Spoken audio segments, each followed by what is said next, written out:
Hi guys, welcome to my channel. In this video, I'll be covering application of capsule analysis to speech signal. Guys, I have uploaded complete speech and video processing subject tutorials. I'll provide that link in description. You can watch from there. If you are watching this video for the first time, don't forget to like, share and subscribe to my channel. Let's get started. Capsule analysis is a technique used to analyze speech signals by separating them into source and filter components. Guys, whatever we speak, it is combination of two things. One is source and next one is filter. At first, whenever we speak, air is produced from lungs, and through lungs, air is traveled through vocal cords. These are vocal cords. While air travels through vocal cords will vibrate.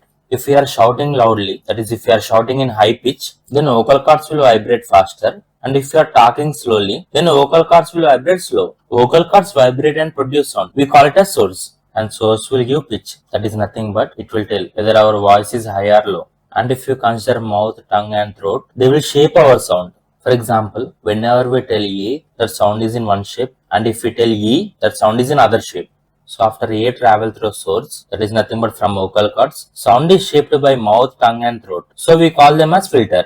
And this capsule analysis will identify and understand our speech by separating source and filter. So capsule analysis will separate our source and filter and then understand our speech. This is formula. I will represent my speech with S of W, and our speech is combination of source and filter. I will represent source with E of W and I will represent filter with V of W. At first we need to apply log to our speech. So log S of W is equal to log E of W plus log V of W. Guys, for our speech S of W, we need to apply magnitude and as well as log. After applying magnitude and log, we need to apply inverse of Fourier transform. That is nothing but F inverse, which will form capstrum. You can draw this diagram in exam. For capsule analysis, to our speech signal, we need to apply Fourier transform and then we need to apply log magnitude. After applying magnitude and log, we need to apply inverse Fourier transform. So after applying log magnitude and inverse Fourier transform, capstrum is formed, where capstrum will understand our speech by separating them into source and filter. Source is nothing but vocal cords, which will vibrate in order to produce sound. We call it as source, and our mouth, tongue and throat, they comes under filter.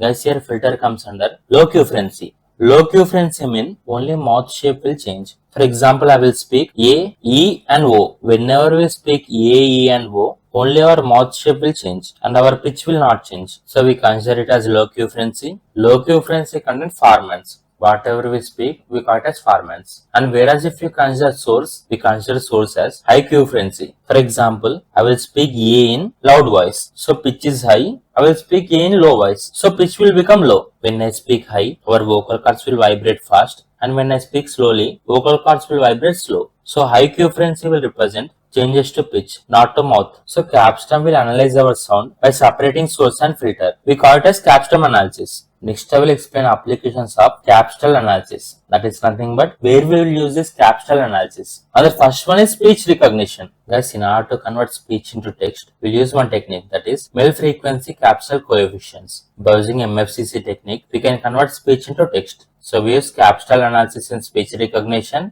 And second one is speaker recognition. We can identify person based on his voice. And also in text to speech conversion, in order to convert text into natural speech, and also in pitch detection, in order to identify whether voice is high or low, and also in formant analysis, that is nothing but identifying shapes of frequencies. Whenever I speak A, it is in one shape, and whenever I speak E, it is in one shape. Identifying all those shapes, we call it as formant analysis. And we also use capsule analysis in voice quality analysis. We can measure quality of our voice.